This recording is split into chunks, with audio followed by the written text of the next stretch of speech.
what's up folks, it's 2bricks and I'm back once again to discuss my ultimate playset scale Hunk O Junk, otherwise known as the Millennium Falcon for those of you guys who are from a galaxy far, far away. Today though, we're going to be specifically talking about the stand that I've designed for this. I did promise that a stand was coming. I'm also working on one for the Ghost. This one was a really tricky thing to figure out though, because just the kind of very specific requirements of the Falcon, the points at which you want to handle it from, the points at which it is the sturdiest, and also just kind of working around the design. You can see in there there's a little gap for the cannons under here to fit in, and also being able to make sure that you could deploy and put away the landing gear and also operate the boarding ramp while it's on the stand. Those were all things that were important to me, and along with that, of course, strength and stability, so that you know that once this is mounted, it's not going to go anywhere on you, and you can very easily just move this around. This is actually a very convenient way to store the Falcon, not just from a display perspective, because obviously it's nice to have it at this angle and everything like that. It looks a little bit more dynamic than if it's just sitting flat on a table, but it's actually nice to be able to just pick it up with the stand intact and just move it around and just plop it down without worrying about any fragility to do with like the landing gear or anything like that. It actually, to me, it's actually the best way to handle and move around the Falcon, and I really enjoy it. So for those of you guys who are building and gathering the parts for your stand right now as we speak, I just wanted to show you a quick demo on how to actually put the Falcon on and take it off, making sure that everything is functioning correctly so that there are no accidents and no tears when Falcons hit the ground and smash into a million pieces. So yeah, let's just take a look at all of the different things that you can do with this, starting with how to put it on. All right, so looking at the stand here, you can see that at the front of this top section, which is what the Falcon rests on,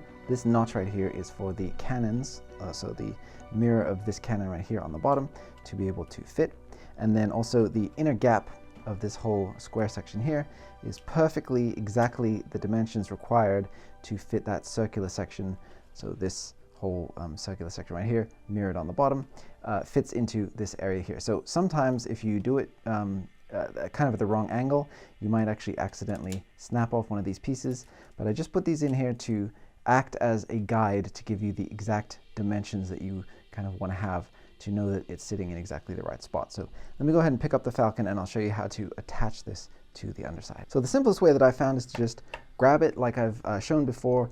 The spine here along the central section is the sturdiest part of the whole ship. So you just pick it up like that, and you don't need to bother about taking off any of the extremities or anything like that. So you have your circle right here, and that's what you're going to line up with. And again, the notch at the front is going to go over that cannon so that the barrels are poking through nicely. So it's perfectly designed to fit like that. So it's a little tricky to do like this on camera. All right, there you go. And then once you find that the circle has lined up with the inner gap there, you can just go ahead and squeeze these 4 studs on the top and bottom into place. Right, don't know if you can see that right there. And then you can set it down, and you can make sure that the 4 studs along the bottom in the same location are also squeezed in as well. So you should hear the click. Like so. There we go. So I heard it and I felt it pop in. So now you know that it's secured on the top and bottom with 8 studs, and it's not going to go anywhere. And there it is. The Falcon is mounted on the stand. All right, so you can see down in here, the circular section is, once again, like I mentioned before, perfectly fitting within the frame size that is allowed there. But the first couple of times that you do it, you may have trouble just kind of getting it to fit, and you just kind of have to wiggle it into place, and you may have a piece or two pop off. Like I mentioned, the stand, this section in here is held on with, I think, 6 studs each on either side, but they can still pop out, especially if it isn't lined up quite correctly. So it was just really important to me to be able to have no question as to the correct placement of the stand, and you can see in here where the stand comes to an end. Also perfectly lines up with the underside of this, what would you call this? The corridor that goes out to the boarding ramp. You can see here where the slopes come to an end. That's where the stand also comes to an end right there. So you have a nice flat surface where those are connected in. And you want to make sure that these studs in here, 4 on the top and 4 down there on the bottom as well, are all engaged on either side, nice and secure. And so, once you have that, you can, like I said, pull down the ramp.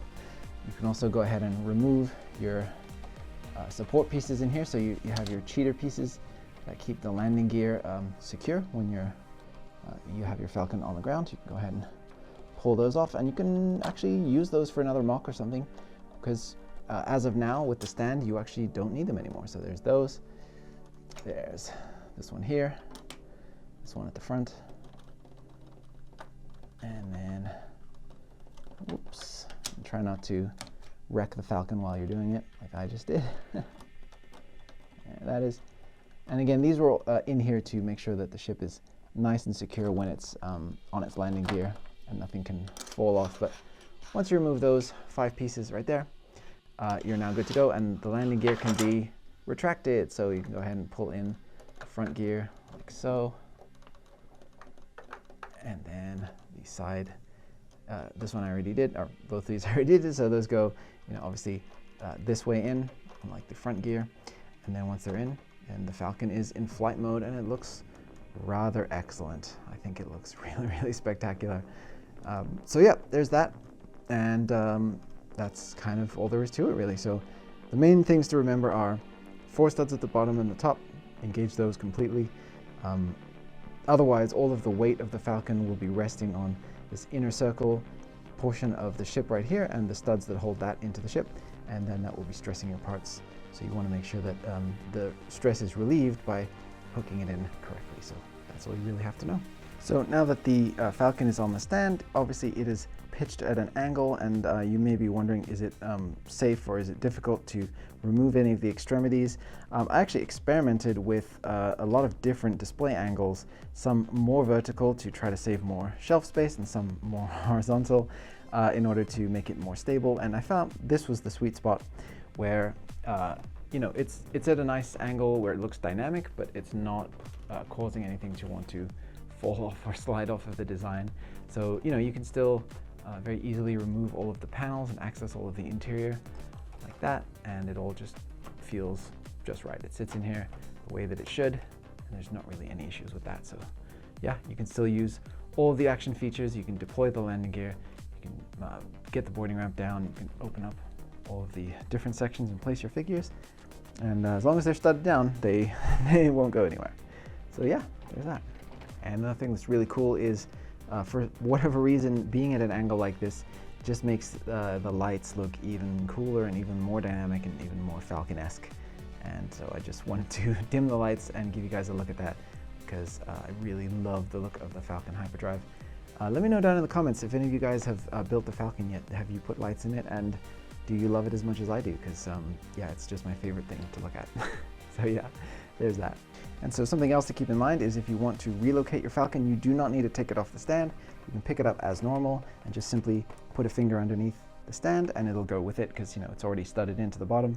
And then you can just take it to another room or another shelf or wherever you want to put it and just place it down, and it's good to go. I think it's actually the most convenient way to handle the Falcon, because you don't need to worry about the angle that you put it down on. You don't need to worry about if you're going to like accidentally mess with the landing gear or anything like that. You just plop it down and you're good to go. I wouldn't recommend you like messing with this too much independently. Like you can move it, be sensible, use 2 hands, but you don't want to jostle this too much just because of the needless stress on the Falcon. But it is, you can move it with 1 hand if you want to. It's very utilitarian for sure. All right, folks, and that's that. So please do let me know, have you built your Falcon? Are you going to build the stand? Are you in the process of getting the parts right now? Links in the description once again for instructions and all of that good stuff. And yeah, I would just love to know what you guys think as we are here at the end of this massive project. It's been quite an undertaking bringing this model out to you guys fully in its kind of finished form now. With the stand, it really does feel like a complete thing. Until, of course, I go back and do the solo version, the white version with the escape pod and everything like that. But that is just such a huge, massive undertaking that I'm just not sure I want to do that right now, and instead focusing my attention on some other mocks for the short term. But eventually I think that it's going to be an itch that I can't scratch anymore. I'm going to have to do the solo version because it's so cool. It's a really, really cool version of the Falcon. So yeah, that's going to do it for today, guys. Thank you so much for tuning in, for watching. For all of you guys that have been messaging me and saying that you've been watching for X amount of years and you've stuck with the Falcon since the beginning. I really appreciate it. All of you are super valuable to me, and I'm so lucky to have as many subscribers as I do. And here's to 2024, growing the channel even more and being able to bring even cooler things to you guys. I have a lot of awesome plans for the year, so hopefully those of you who've been sticking around are going to be happy with what's coming next. So thank you guys again so much. I'm going to get to work on the next video. I'll see you later, and may the force be with you.